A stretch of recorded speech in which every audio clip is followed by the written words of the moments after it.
આ ન્યૂઝના પ્રાયોજક છે tattoo and nail studio. અમારું સરનામું છે ઓમ બિઝનેસ પ્લાઝા, સર્કિટ હાઉસની સામે, હાલર રોડ, વલસાડ. અને પ્રીત એસ્ટેટ એજન્સી.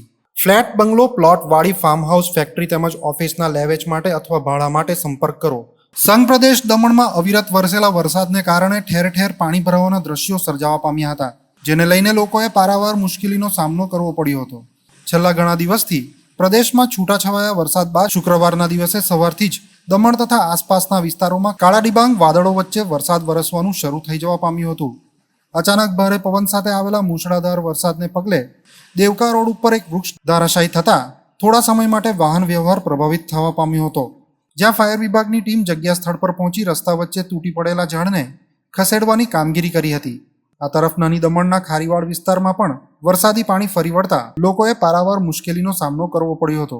આ વિસ્તારમાં આવેલા તારા ટેરેસ નામની બિલ્ડિંગમાં ગ્રાઉન્ડ ફ્લોર પર આવેલ વિવિધ દુકાનોમાં વરસાદી પાણી ફરી વળતા દુકાનદારો પોતાની દુકાનના માલસામાનને લઈ ચિંતિત થઈ ઉઠ્યા હતા અને દુકાનમાં ફરી વળેલા વરસાદી પાણીને બહાર કાઢતા જોવા મળ્યા હતા. આ તરફ આ વિસ્તારમાં હાલમાં જ ગેસ લાઇન હેતુ ખોદવામાં આવેલ ખાડાઓનું યોગ્ય પુરાણ કાર્ય કોન્ટ્રાક્ટર દ્વારા ન કરવામાં આવતા વરસાદી પાણીને લઈ રસ્તા પર ખાડાઓ પડી જવા પામ્યા હતા, જેમાં વરસાદી પાણી ફરી વળતા અમુક વાહનો પાણીમાં બંધ થવાના તથા અમુક વાહન ચાલકોના અને રાહદારીઓની સાથે સ્કૂલે જતા નાના નાના ભૂલકાઓના પણ પડવા વાગવાના બનાવો બનવા પામ્યા હતા.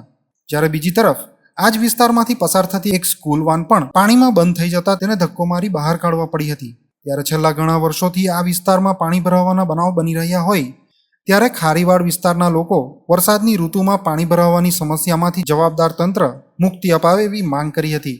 જ્યારે બીજી તરફ દમણના દુનેઠા પંચાયતમાં મુખ્ય ગેટથી માર્બલ પાર્ક સુધીના રસ્તા પર પણ પાણી ફરી વળતા રાહદારીઓ અને વાહન ચાલકોએ અનેક અગવડતાઓનો સામનો કરવો પડ્યો હતો. આ તરફ દેવકા વિસ્તારમાં પણ રસ્તા પર પાણી ફરી વળેલા જોવા મળ્યા હતા. પાલિકા વિસ્તારમાં વરસાદી પાણી ભરાયા હોવાના સમાચાર દમણ નગરપાલિકાના પ્રમુખ અસ્પીભાઈ દમણિયાને થતા તેઓ તાત્કાલિક તેમની ટીમ સાથે જગ્યા સ્થળની મુલાકાત લઈ તરત જ રસ્તા પર ભરાયેલા પાણીના નિકાલની કામગીરી શરૂ કરતા લોકોએ રાહતનો શ્વાસ લીધો હતો. ત્યારે દમણમાં છેલ્લા 24 કલાક દરમિયાન 2.77 ઇંચ જેટલો વરસાદ વરસવા પામ્યો છે, જ્યારે 1 જૂનથી અત્યાર સુધી ઋતુનો 24.54 ઇંચ જેટલો વરસાદ ખાબકી ચૂક્યો છે.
મારું નામ ઉંબર સિદ્ધાર્થ છે. મેં અહીંયાનો રહેવાસી છું.